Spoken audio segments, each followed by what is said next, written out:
As the war in Ukraine drags on, one weapon has started showing up more and more in battlefield reports: Russia's FAB-1500 bomb, now upgraded with the UMPK glide kit. It's not a cruise missile, not a kamikaze drone, but an old-school gravity bomb transformed into a modern precision weapon. Just recently, one of these bombs struck Ukrainian military positions in the village of Borovaya, near the Bogoslavsky direction in Kharkiv Oblast, an area that's seen heavy fighting since the early days of the conflict.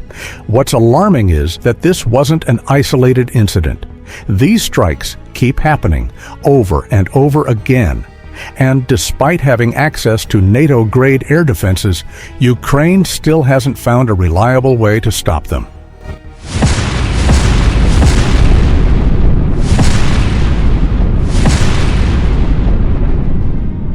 This raises serious questions, because we've been told for years that Ukraine is being backed by some of the most advanced military technology in the world. Patriot systems, NASAMS, IRIS-T, state-of-the-art radars. But on the battlefield, the results are underwhelming. Critical positions are still being hit, and massive bombs like the FAB-1500 are getting through. So, what's going wrong? Is this a failure of Ukrainian strategy, or is the real issue with NATO and the United States, who have been guiding Ukraine's military support from day one? And if this war keeps going the way it has, who's actually responsible?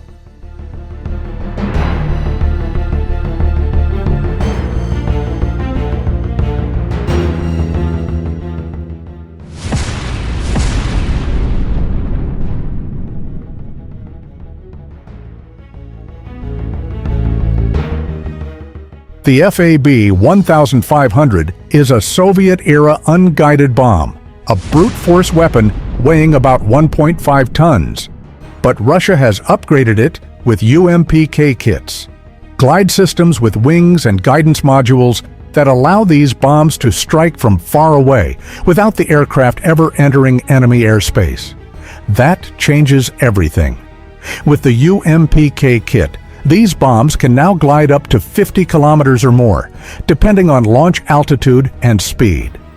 They're guided, not just dropped, and they hit hard. One can level bunkers, command centers, and even armored vehicle formations. They're cheaper than cruise missiles like Kalibr or ballistic systems like Iskander. Russia can mass-produce them, launch them often, and achieve strategic results without draining its missile inventory. In short, the FAB-1500 has become a low-cost, high-impact tool of war.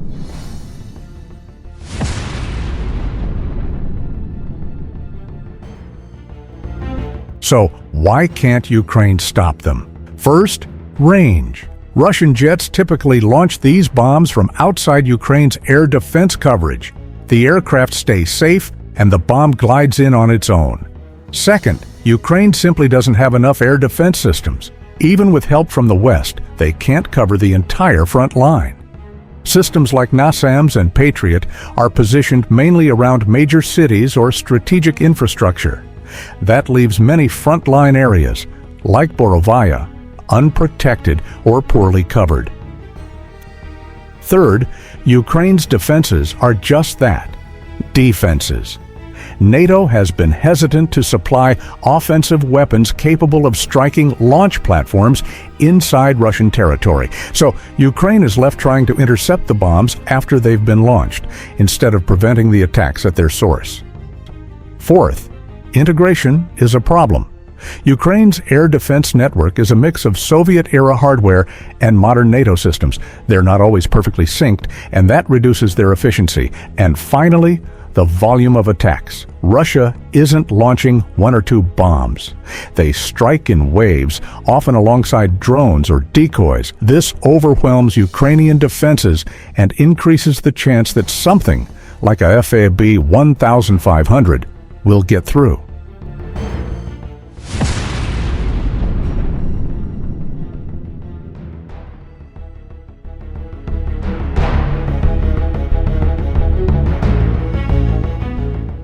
From day one, NATO and the U.S. have positioned themselves as Ukraine's biggest supporters, delivering weapons, training troops, and supplying billions in aid.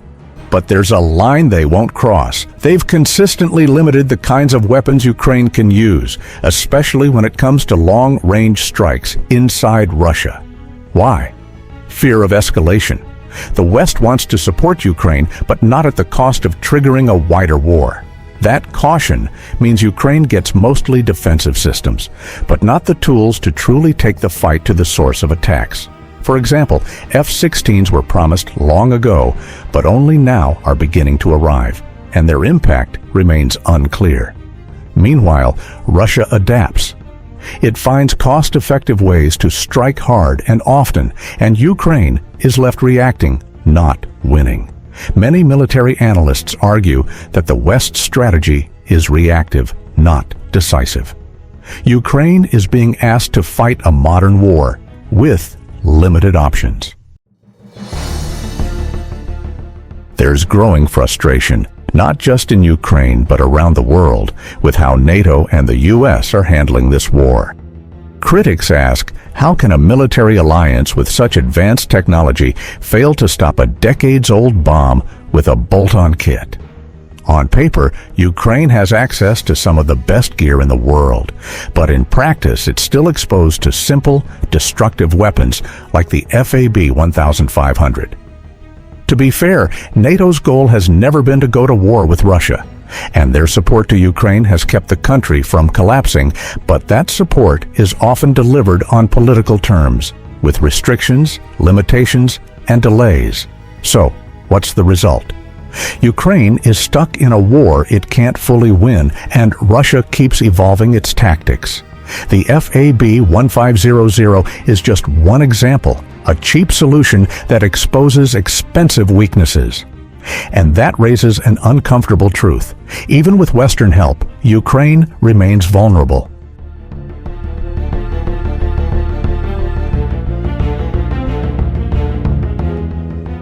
This war has now gone on for more than 2 years, and the longer it drags on, the clearer it becomes that the real problems aren't just technical. They're strategic. Russia has found a way to exploit gaps in Ukraine's defense, using cost-effective, scalable weapons like the FAB-1500. And Ukraine, even with NATO behind it, hasn't been given the tools to push back, only to endure. So who's at fault? Maybe not NATO directly. But if the West wants Ukraine to survive, let alone win, something has to change. The current approach isn't working. So long as bombs like the FAB-1500 keep falling, and there's no way to stop them at the source, this war will keep grinding on, and Ukraine will keep paying the price. The real question now isn't about tactics or equipment, it's about strategy, and whether anyone in Washington, Brussels, or Kyiv is willing to make the hard decisions before it's too late.